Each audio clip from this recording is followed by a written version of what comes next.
Hola, buenas tardes. Hoy es el tercer día del curso sobre procedimiento administrativo de administraciones públicas.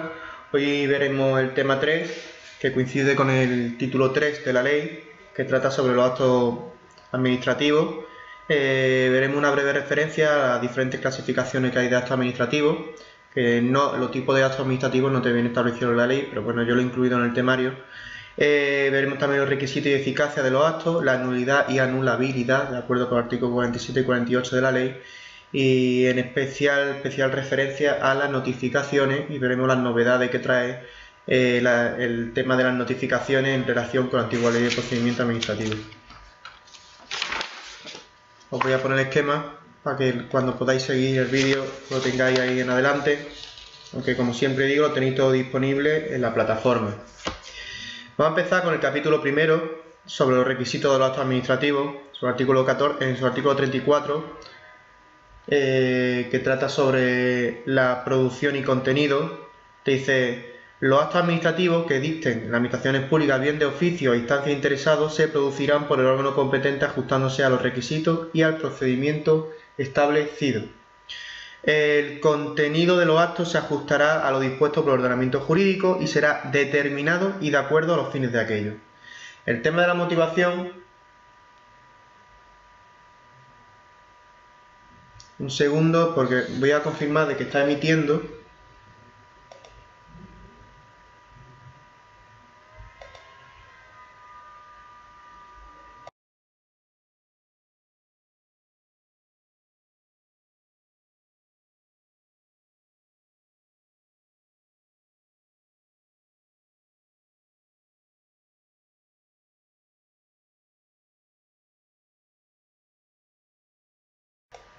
Bien, perdonadme, que no estaba convencido de que estuviese emitiendo. Continúo. El tema de la motivación, artículo 35. Artículo 35 de la ley. Esto es una novedad en relación con la antigua ley de procedimiento. Te dice que como norma general los actos administrativos no tienen por qué motivarse y te da una lista tasada de actos que sí tienen que ser motivados con sucinta referencia a hechos y fundamento de derecho, como puede ser, por ejemplo, los actos que limiten derechos subjetivos interesados o intereses legítimos, los acuerdos de aplicación a la tramitación de urgencia, la ampliación de plazo, la realización de actuaciones complementarias, los actos que rechacen pruebas propuestas por interesados. Entonces, por ejemplo, el tema de la tramitación de urgencia, que lo vimos ayer, si os acordáis, comentaba que el órgano competente podría establecer de forma motivada la continuación del procedimiento a través de una tramitación de urgencia. El tema de ampliación también tiene que ser de forma motivada. Esto lo veremos después en el procedimiento administrativo. El tema de rechazar las pruebas propuestas por interesados también tiene que ser de forma motivada. Los actos que se dicten en ejercicio de sus potestades discrecionales también tienen que ser motivados. Entonces, si pedís una subvención y en esta clase de subvenciones es libre, o sea, la administración la puede otorgar de forma discrecional, pues sí, en el caso de ser denegada o concedida, al ejercer esa potestad discrecional, pues tendría que ser motivada. El tema de la forma de los actos administrativos tiene que ser a través de medio electrónico. Dice: los actos administrativos se producirán por escrito a través de medio electrónico, a menos que su naturaleza exija otra forma más adecuada de expresión o constancia. Y te dice cuando deba dictarse una serie de actos administrativos de la misma naturaleza, tales como nombramiento, concesiones, licencias, podrán refundirse en un único acto acordado por el órgano competente, que especificará las personas u otras circunstancias que individualicen los efectos de los actos para cada interesado. Esto, el ejemplo, puede ser perfectamente el nombramiento de funcionarios de carrera por ejemplo, creo, si no recuerdo mal, la última convocatoria pública, creo que fue la de los bomberos. Pues bueno, esa publicación, ese acto en el que se le nombra funcionario en práctica, bueno, simplemente una sola resolución que pone: el X órgano competente para nombrar funcionario en práctica a, y pues establece la relación de nombre de los opositores que ha sido nombrado. No hace falta que se dicte un solo acto para cada uno de los opositores en este caso. Voy a hacer una breve referencia sobre los tipos de actos administrativos, de acuerdo con la clasificación que suele hacer la doctrina. Clasificación de actos administrativos: hay multitud lo que, si algunos sois opositores o lo ha sido, verá en los temarios cuando dice tipos de actos administrativos, pues hay multitud de actos administrativos y dependiendo de donde consulte, habrá uno o habrá otro. He puesto los más genéricos, entonces voy a comentar unos pocos. Quiero decir que la clasificación de actos administrativos no es cerrada. ¿Qué quiere decir? Que un acto puede ser constitutivo y a su vez puede ser, por ejemplo, favorable. No cierra, no tiene que ser de una clase u otra. Entonces, por ejemplo, por los supuestos de los que emanan, por los sujetos de los que emanan, pues tenemos actos simples, si procede de un solo órgano administrativo, sea colegiado o unipersonal, actos complejos, si en su producción intervienen dos o más órganos administrativos. Por ejemplo, en su lugar en el expediente administrativo tenemos actos definitivos, que suele coincidir con la resolución del procedimiento, y los actos de trámite, como puede ser, por ejemplo, la solicitud de un informe en un procedimiento administrativo. Dependiendo de los efectos que tenga para el destinatario, pues podrá ser favorable o podrá ser de gravamen. Favorable, pues perfectamente una autorización, una concesión o una aprobación. De gravamen, una expropiación, una sanción, por ejemplo. Por su efecto sobre situaciones jurídicas subjetivas. Bueno, tenemos actos constitutivos, que son aquellos en los que crea en la propia administración o en los administrados nuevas situaciones jurídicas o producen en su caso la modificación o extinción del asistente con anterioridad. Puede ser nombramiento de funcionario, reconocimiento de un trienio, todo eso son actos constitutivos. Actos declarativos, simplemente que se limita a acreditar un hecho o una situación jurídica sin incidir sobre el contenido. Por ejemplo, un certificado de empadronamiento sería un acto declarativo.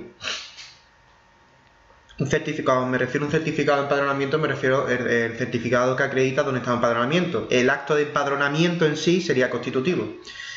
Por el modo de exteriorizarse, pues sería acto expreso, que son aquellos, como digo yo, cuando llega el papelito, en que el órgano competente se manifiesta y notifica la resolución, y acto presunto, ya que lo dije ayer, es una ficción jurídica, ¿vale? En que la administración pues simplemente no resuelve y notifica en plazo. Así que, por ejemplo, aquí puesto en el tema, puse un ejemplo para que veáis que un solo acto puede ser de varias clases. Por ejemplo, el nombramiento como funcionario de carrera será un acto simple porque procede de un solo órgano administrativo con competencia en personal. A la vez será singular porque se destina a una sola persona, en este caso sería un funcionario.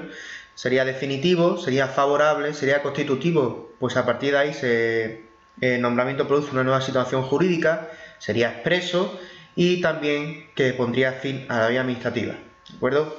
Entonces ahora vamos a ver capítulo 2.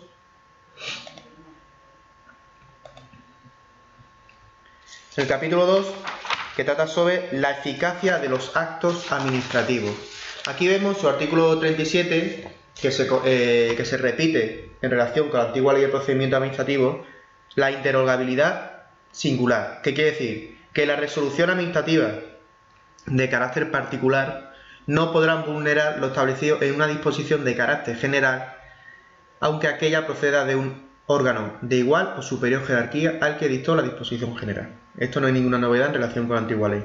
La ejecutividad. Los actos serán inmediatamente ejecutivos, con arreglo a lo dispuesto a la ley. O sea, en el momento que se emite un acto, este puede ser directamente ejecutivo. El tema de los efectos. Artículo 39 te dice: los actos de las administraciones públicas sujetos al derecho administrativo se presumirán válidos, se presume su validez y producirán efecto desde la fecha en que se dicte, salvo que en ellos se disponga otra cosa. La eficacia quedará demorada cuando así lo exija el propio contenido del acto o esté supeditada a la notificación, a la publicación o a la aprobación superior. Ahora después, más adelante, a partir del artículo 40, veremos e insistiré la diferencia que hay entre una notificación, un anuncio, que es cuando es de efecto de notificación, y una publicación, ¿vale? Te dice: excepcionalmente podrá otorgarse eficacia retroactiva a los actos cuando se dicte en sustitución de otros actos anulados, así como cuando produzcan efectos favorables al interesado, siempre que los supuestos de hechos necesarios existieran ya en la fecha en que se retrotraiga la eficacia del acto y éste no lesione derechos e intereses legítimos de otra persona. Por tanto, te acepte el requisito primero que sea favorable, porque sabemos que la retroactividad de favorable o restrictiva de derecho está prohibido constitucionalmente. Tiene que ser los supuestos de hecho tendrían que existir ya hasta el momento en el que se retrotraiga ese acto y no puede lesionar derechos e intereses legítimos de otras personas. Llegamos a la notificación, artículo 40,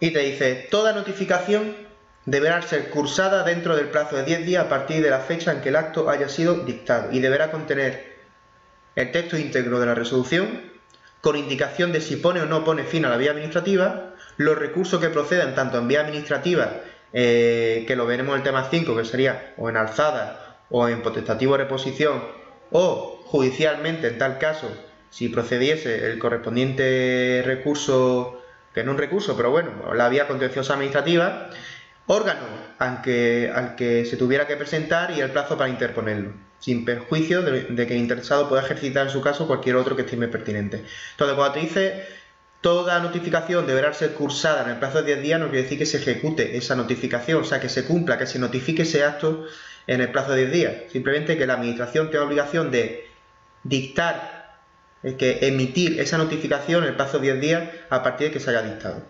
La notificación es que, teniendo el contenido íntegro del acto, omitiese algunos de los demás requisitos, o sea, que no establezcan ni qué recurso cabe, ni si pone o no pone fin a la vía administrativa, etcétera, te dice que surtirá efecto a partir de la fecha en que el interesado realiza actuaciones que supongan el conocimiento del contenido y alcance de la resolución o acto objeto de la notificación o interponga cualquier recurso que proceda. Entonces, si hemos visto antes que la eficacia de los actos administrativos pueden quedar postergadas hasta, por ejemplo, la notificación. Cuando nos notifica un acto y solamente aparece el texto íntegro, por tanto no aparece si podemos presentar recursos, si pone fin a la vía administrativa, etcétera, etcétera, se supone que no produce efecto. No produce efecto. No obstante, si en el momento nosotros interponemos un recurso, se entiende que hemos entendido el contenido del acto. Y dice: a los solos efectos de entender cumplida la obligación de notificar dentro del plazo máximo de duración de los procedimientos, será suficiente la notificación que contenga como menos el texto íntegro de la resolución. Cuando veamos el tema de procedimiento administrativo y veamos el contenido de la resolución, el contenido mínimo de la resolución, ya el propio contenido de la resolución te dice que tiene que contener el tipo de recurso que proceda. Artículo 41, te dice condiciones generales para la práctica de las notificaciones. Y te dice: las notificaciones se practicará preferentemente por medio electrónico. Y cuando digo preferentemente, es preferentemente, no es de forma unánime. ¿Por qué? Porque de acuerdo con el artículo 14, las personas físicas, por ejemplo, no todas las personas físicas, pero sí la gran mayoría, están exentas o no tienen la obligación de relacionarse de forma electrónica con la administración. Entonces, nosotros como personas físicas que no estamos obligados a relacionarnos de forma electrónica con la administración, podemos optar en cualquier momento, sí, recibir las notificaciones por vía electrónica o en papel, como se estaba haciendo hasta hace bien poco, ¿vale? No obstante, como veremos más adelante, siempre la administración siempre nos va a facilitar el medio electrónico por si cambiamos de opinión. Te dice: no obstante, la administración podrá practicar las notificaciones por medio no electrónico en los siguientes supuestos. Y aquí hago una puntualización. Hay que entender dos casos. Primero, en los que la administración puede optar a realizar una notificación de forma no electrónica, y aquellos casos en que en ningún caso se puede llevar a cabo una notificación electrónica. El primer caso, cuando la administración podrá optar por notificar por medio no electrónico, y te dice: cuando la notificación se realice con ocasión de la comparecencia espontánea del interesado o de su representante en la oficina de asistencia en materia de registro y solicite la comunicación o notificación personal en ese momento. En ese momento, pues bueno, el funcionario de turno o el empleado público de turno que esté ahí, pues le dirá: tiene usted aquí una notificación pendiente, y nosotros como interesados, pues ya que estamos en la oficina, pues le decimos: bueno, démela usted a mí. Bueno, nos lo dará en formato papel y se entenderá que ya se ha realizado la notificación, no se ha emitido de forma electrónica. El segundo caso sería cuando, para asegurar la eficacia de la actuación administrativa, resulte necesario practicar las notificaciones por entrega directa de un empleado público de la administración notificante.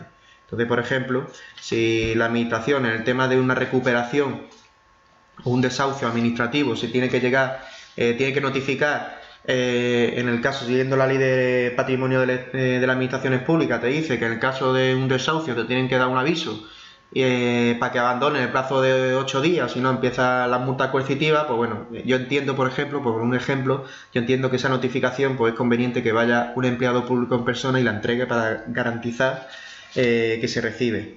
Y ahora vemos el caso en el que en ningún caso se va a proceder a realizar una notificación de forma electrónica, que sería aquella en la que el acto a notificar vaya acompañado de elementos que no sean susceptibles de conversión en formato electrónico y las que contengan medios de pago a favor del obligado, tales como cheques. En ese caso, la notificación se tiene que realizar en papel. En el punto 3 de ese mismo artículo te dice: en los procedimientos iniciados a solicitud del interesado, la notificación se practicará por el medio señalado a los efectos de aquel. Entonces, aquí nosotros cuando iniciamos un procedimiento con las administraciones decimos a efecto de notificación me quiero relacionar de forma electrónica, o a efecto de notificación mándeme usted la notificación a esta dirección. Y sin embargo te dice: los procedimientos iniciados de oficio, las administraciones públicas podrán recabar mediante consulta de las bases de datos del Instituto Nacional de Estadística, todo esto relacionado con el padrón. Sabemos que todas las entidades locales tienen la obligación de emitir al Instituto Nacional de Estadística de forma periódica el padrón y con todas sus modificaciones, pues bueno, consulta el padrón para ver la dirección a la hora de notificar. Dice: cuando el interesado o su representante rechace la notificación de una actuación administrativa, se hará constar en el expediente dando por efectuado el trámite y siguiendo el procedimiento. Quiere decir que si nos llega una notificación por un trabajador de correo, por ejemplo, y nosotros decimos: no, a mí yo no recibo nada, yo no quiero coger nada. Que no pensamos que esto vamos a postergarlo toda la vida. Lo que te hace el trabajador de correo es dar fe y decir: se ha intentado, el órgano administrativo competente deja constancia en el expediente y continúa el procedimiento. Se da por notificado, vamos. Con independencia de que la notificación se realice en papel o por medio electrónico, se enviará un aviso al dispositivo electrónico y o dirección de correo electrónico del interesado que éste haya comunicado en su caso, informándole de la puesta a disposición de la notificación en sede electrónica. Vamos, esto me lo preguntaron a mí el otro día, me lo preguntó un amigo. Me dice: ¿puedo recibir una notificación en mi correo electrónico? Pues mira, no se puede, ¿vale?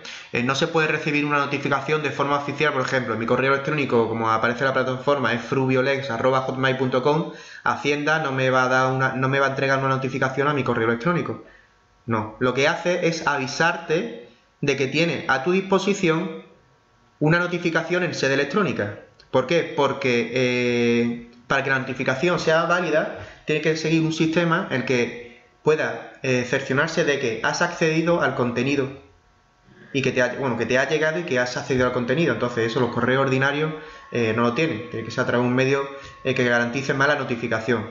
Entonces, repito, no, las notificaciones ni se realizan en los correos electrónicos particulares ni en los teléfonos móviles. Cuando te dice aquí terminal, pues entiendo que puede ser un teléfono móvil, ¿vale? Lo que hacen, nos avisan. ¿Cuántas veces, o alguno de vosotros, no sé, en Hacienda, pues te mandan un mensajito, un SMS: tiene usted a su disposición el borrador de la declaración de 2017?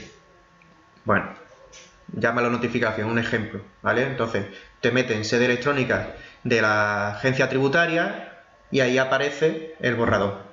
Igual que os digo el borrador, os digo cualquier tipo de notificación, ¿vale? Más cosas. Cuando el interesado fuera notificado por distintos cauces, se tomará como fecha la notificación de aquel que hubiese producido en primer lugar. Entonces, imaginemos que nos llega la administración. Me gusta poner siempre el ejemplo de las subvenciones de la universidad. Solicitamos una subvención a la ciudad autónoma para la matrícula universitaria y ella pues nos lo concede, nos envían una notificación a la casa de que nos han concedido la subvención. No obstante, antes de recibir esa notificación, nosotros pues nos pasamos por el Palacio de la Asamblea, nos subimos a la oficina de la consejería pertinente y decimos: oye, mira, que soy Francisco, ¿se sabe algo? Y a lo mejor por el funcionario, si está ahí, pues mire usted, lo ha recibido. O bueno, en este caso es verdad que la notificación no tiene que haber sido emitida. Bueno, que si te da esa notificación, pues tendrá efecto, la fecha de notificación se tendrá en cuenta la primera que se tome. Práctica de la notificación en papel. Artículo 42.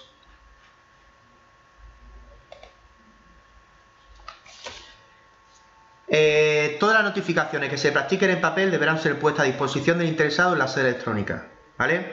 ¿Qué quiere decir? Que nosotros, si optamos a relacionarnos en papel, ¿vale? La administración siempre nos va a poner a nuestra disposición en la propia sede electrónica la misma notificación por si nosotros accedemos de forma voluntaria. En el momento que nosotros accedemos a esa notificación, salta la bombillita y se da por notificado el acto, ¿vale? Entonces, si más adelante nos llega la notificación en papel, la fecha de notificación será la primera, o sea, la que nosotros accedimos en sede electrónica. Una novedad que se refiere, que esto ya lo traía la jurisprudencia en relación con la antigua ley de procedimiento, te viene el punto 2, que es cuando se efectúa una notificación en la casa y nosotros no estamos. Entonces antes te decía, cualquier persona que esté ahí, que se identifique, será válida la notificación. Bueno, ahora te da un margen. Ahora te da un margen de, como mínimo, que esa persona sea mayor de 14 años y si el trabajador que ha ido a notificar notificó antes o después de las 3, él tiene que volver a intentarlo dentro de los 3 días siguientes y siempre que haya un margen de 3 horas entre uno y otro. Esto lo decía antes la jurisprudencia y ahora lo trasladaron hacia la ley. Entonces lo leo. Te dice, cuando la notificación se practique en el domicilio del interesado, de no hallarse presente este en el momento de entregarse la notificación, podrá hacerse cargo de la misma cualquier persona mayor de 14 años que se encuentre en el domicilio y que haga constar su identidad. Si nadie se hiciera cargo de la notificación, se hará constar esta circunstancia en el expediente junto con el día y la hora que se intentó la notificación, intento que se repetirá por una sola vez más en una hora distinta dentro de los 3 días siguientes.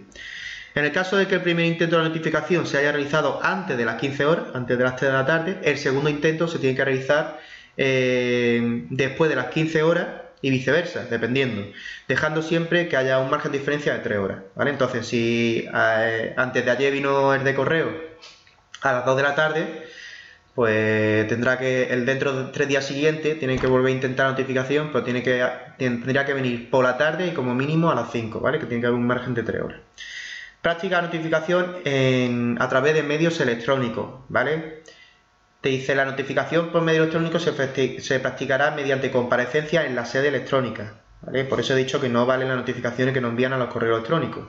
Dice, se entiende por comparecencia en la sede electrónica el acceso por interesado o su representante debidamente identificado al contenido de la notificación. O sea, no solo tienes que acceder a la sede, sino que tienes que acceder a la propia notificación. La notificación por medio electrónico se entenderá practicada en el momento en que se produzca el acceso a su contenido. No hace falta ni que lo leamos. Igual que el de correo te viene con el papel, te da el sobre, tú firmas y se da por realizado la notificación. Aquí igual, en el momento que tú abres la pestañita, le das doble clic, accede a la notificación, ya se da por notificado, ¿vale? ¿Cuándo se entiende rechazada? Pues claro, te dice, bueno, si yo no le abro la puerta de correo, pues entiéndase que ya la segunda vez se entiende que no se ha producido la notificación, o simplemente yo le digo al de correo que mire usted, no le quiero coger la carta, rechazo coger esta carta. ¿Qué es lo que pasa en sede electrónica? Que nos dan un plazo. ¿De cuánto? De 10 días. 10 días, pregunto, 10 días. Es que bueno, pregunto, ¿10 días naturales o hábiles? Porque de acuerdo con el artículo 30 te decían todos los días de esta ley serán hábiles, salvo que se establezca lo contrario. ¿De acuerdo? Entonces, en este caso serían 10 días naturales, que es el mismo plazo que establecía la ley de administración electrónica, que es la que derogó esta ley, que era la antigua ley, que no me acuerdo, no quiero fallar, creo que era la 7 de 2011. Entonces, si nos deja la administración, emite de forma electrónica una notificación y se queda en sede electrónica para que nosotros tengamos acceso a ella y en el plazo de 10 días no tenemos acceso a ella, se entiende que hemos rechazado la notificación. ¿Qué es lo que pasa cuando hay notificación infructuosa? Notificación infructuosa no quiere decir rechazo. ¿Por qué? Porque el rechazo se deja constancia en el expediente y se continúa la tramitación del mismo. Infructuosa quiere decir que el de correo ha venido 2 veces a la casa y no había nadie en la casa. ¿Qué es lo que se hace? El anuncio. No publicación, anuncio, ¿vale? Leo. Cuando los interesados en un procedimiento sean desconocidos, se ignore el lugar de la notificación o bien, intentada esta no se hubiese podido practicar, la notificación se hará por medio de anuncio publicado en el Boletín Oficial del Estado. Y te dice que de forma facultativa las administraciones públicas podrán realizar otra serie de anuncios en otros medios, en otros boletines. Llámese boletín de la Ciudad Autónoma de Melilla o tablón de dicto de las localidades o en los órganos, en la embajada o o consulado, ¿vale?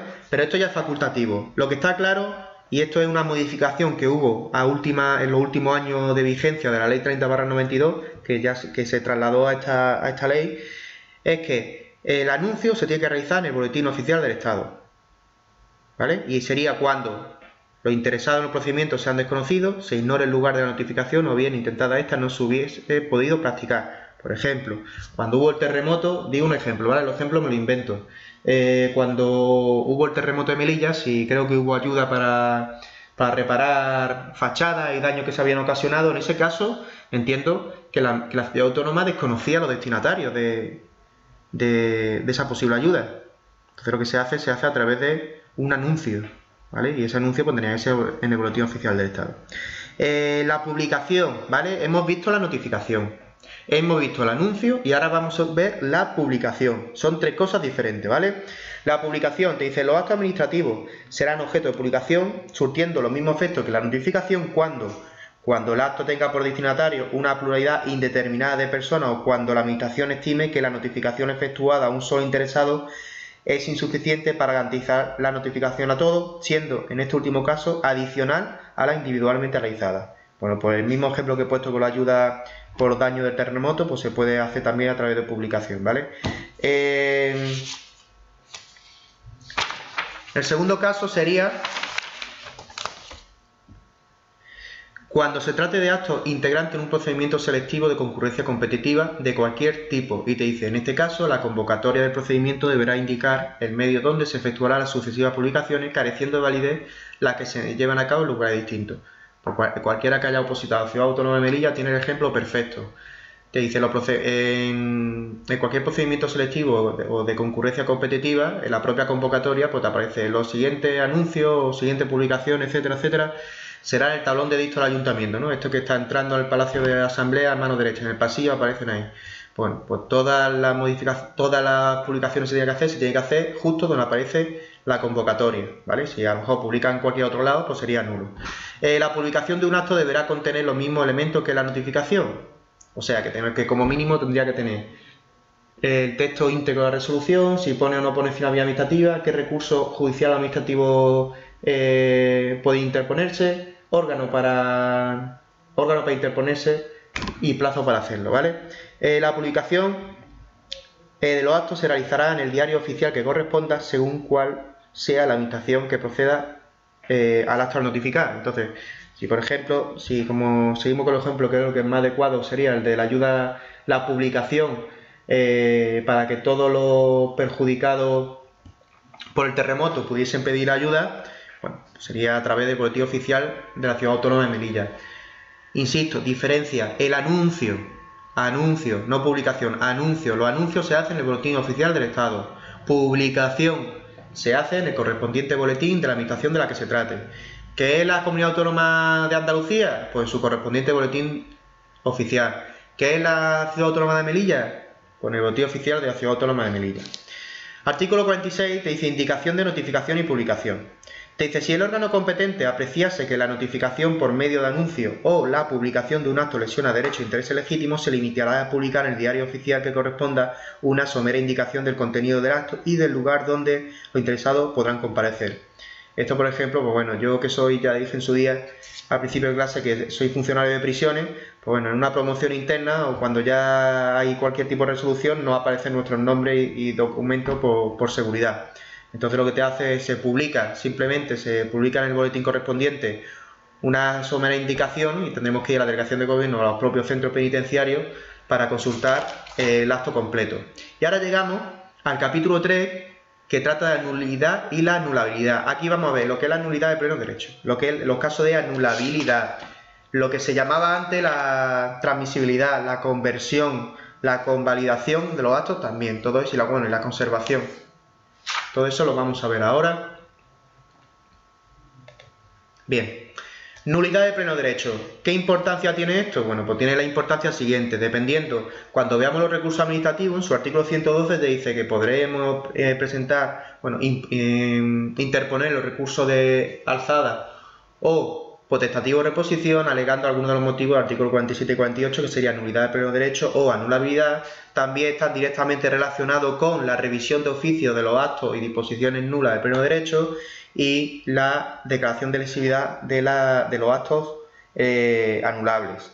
Entonces, artículo 47, nulidad del pleno derecho. ¿Qué es la nulidad del pleno derecho? Es un acto o una disposición que según los casos tasados que te aparece en la ley sería nula del pleno derecho y es nula, o sea, no ejerce ningún tipo de... no tiene eficacia ninguna. Algo que es nula es un vicio no subsanable, ¿vale? Esa nulidad es nulidad plena. Y te dice, ahora vamos a ver los casos y veremos que son casos pues bastante graves. Dice, los que son nulos de pleno derecho, los actos... perdón, hago una puntualización. El artículo 47.1 habla de los actos y el artículo 47.2 habla de las disposiciones administrativas. Entonces yo entiendo que sabéis ya la diferencia entre lo que es un acto y lo que es una disposición administrativa, ¿vale? Por ejemplo, una disposición administrativa es una ordenanza de la Ciudad Autónoma de Melilla que regula la concesión de, de licencias de obra, por ejemplo, ¿vale? El acto administrativo sería el acto por el cual se concede una licencia de obra, ¿vale? Un acto se agota con su resolución y la disposición administrativa tiene carácter general de aplicación a todo el mundo.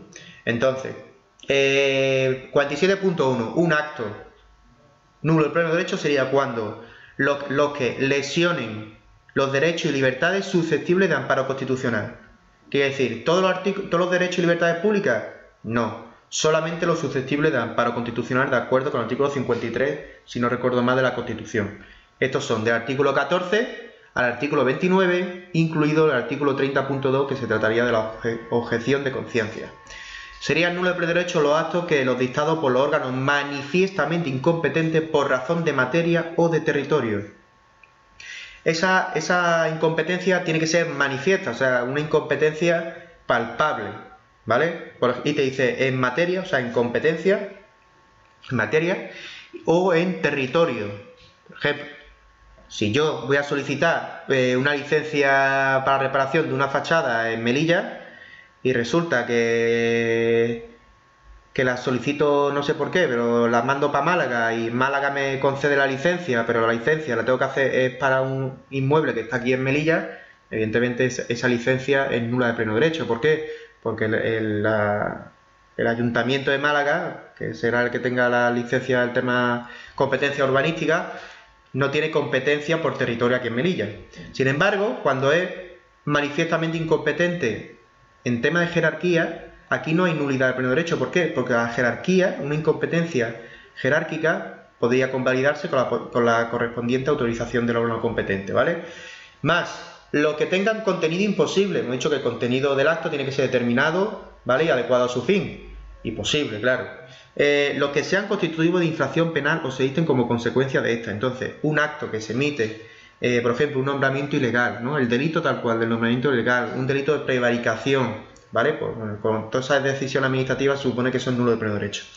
Los dictados prescindiendo total y absolutamente del procedimiento legalmente establecido o de las normas que contienen las reglas esenciales para la formación de la voluntad de los órganos colegiados.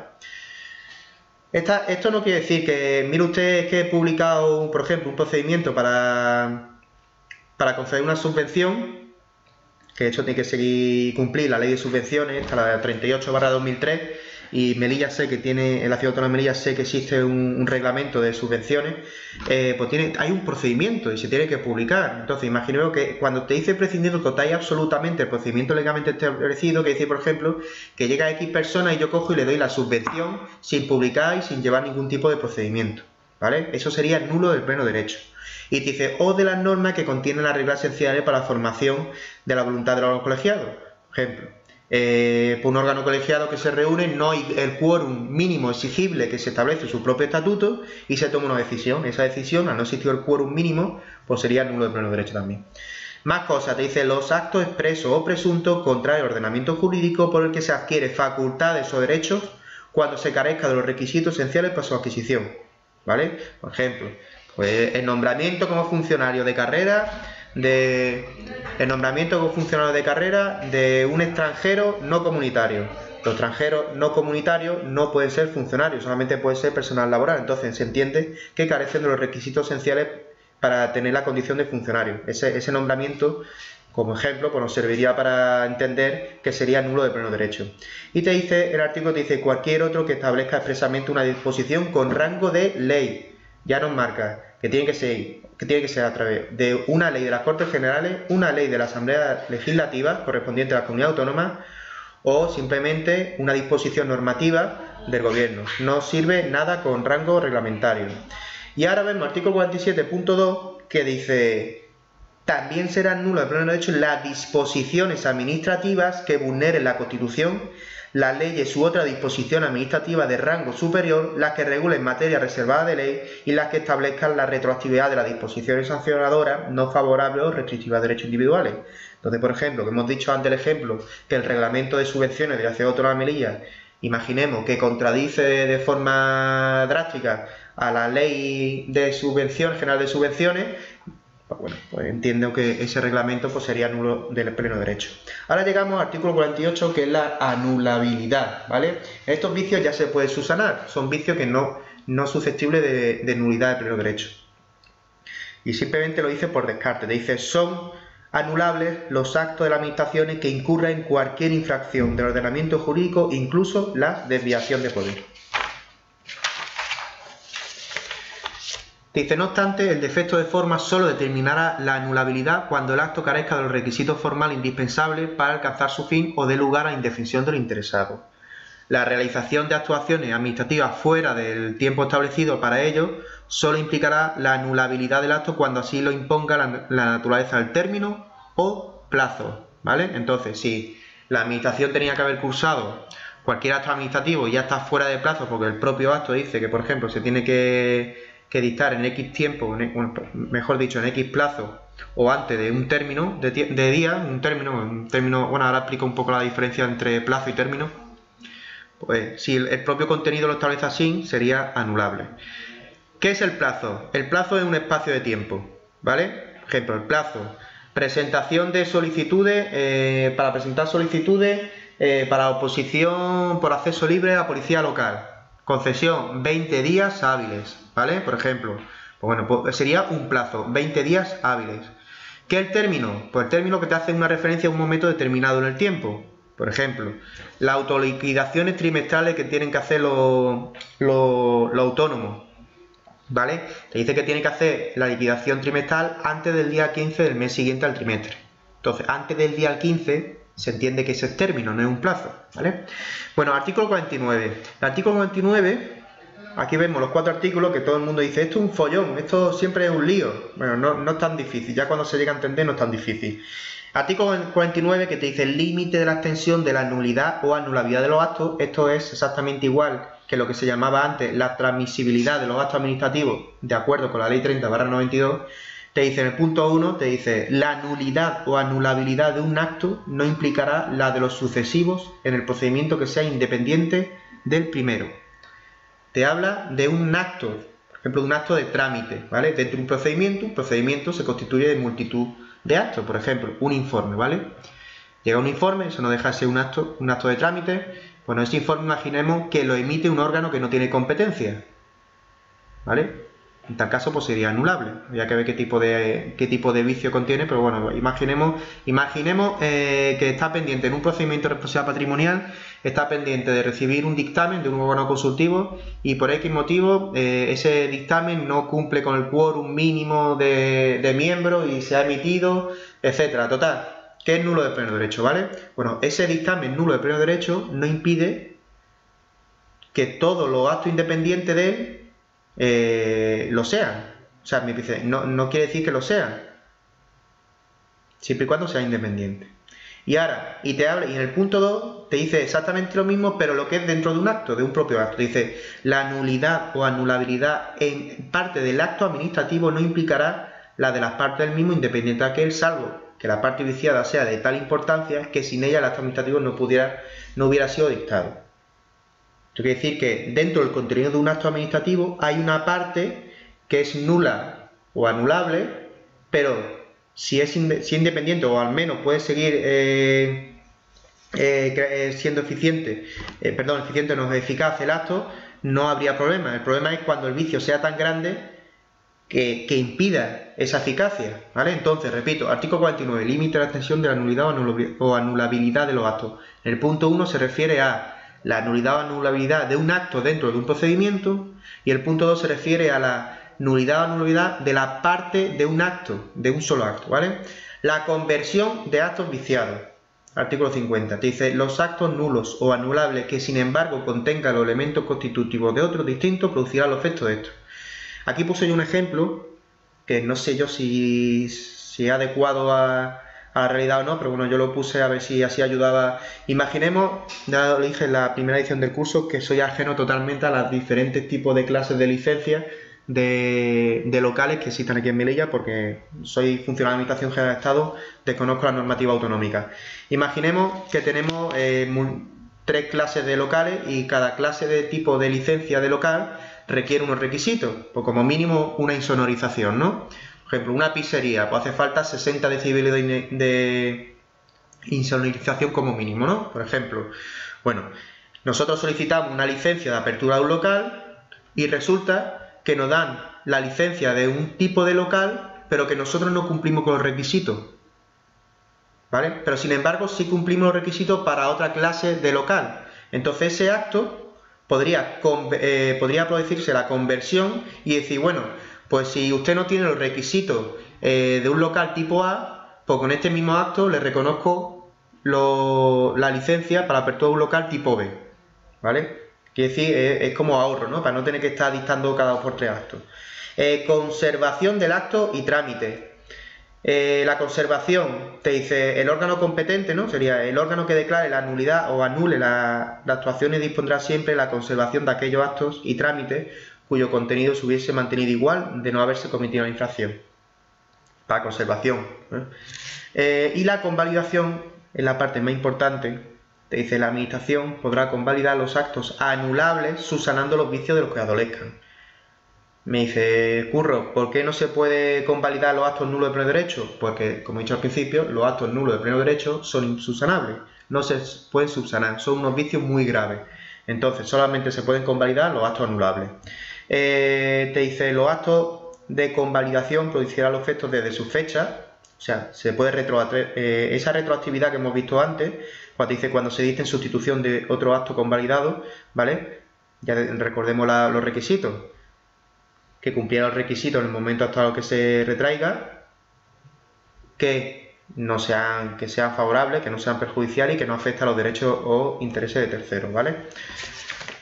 Te dice, si el vicio consistiera en la incompetencia no determinante de nulidad, y esto recuerdo que sería manifiestamente incompetente en materia o territorio, te dice, la convalidación podrá realizarse por el órgano competente cuando sea el superior jerárquico del que dictó el acto viciado, ¿vale? Esto es que nuestro jefe simplemente nos da el visto bueno y convalida ese acto en caso de que nosotros dictemos un acto y seamos incompetentes. Si el vicio consistiese en la falta de alguna autorización, podrá ser convalidado el acto mediante otorgamiento de la misma por el órgano competente. Entonces aquí puse un ejemplo que en la Ley de Contratación Pública, bueno, te lo decía en la antigua y te lo siguen manteniendo en la nueva, te dice que aquellos contratos por valor superior a 12 millones de euros pues necesitan la previa autorización del Consejo de Ministros. Bueno, no voy a entrar en más detalles de esto, ¿no? Pero bueno, simplemente si nosotros iniciamos la licitación de un contrato, aprobamos el proyecto del contrato, etcétera, etcétera, y no tenemos autorización, ese acto sería anulable. ¿Cómo se convalida? Consiguiendo la autorización del Consejo de Ministros, convalidamos ese acto y seguimos el procedimiento.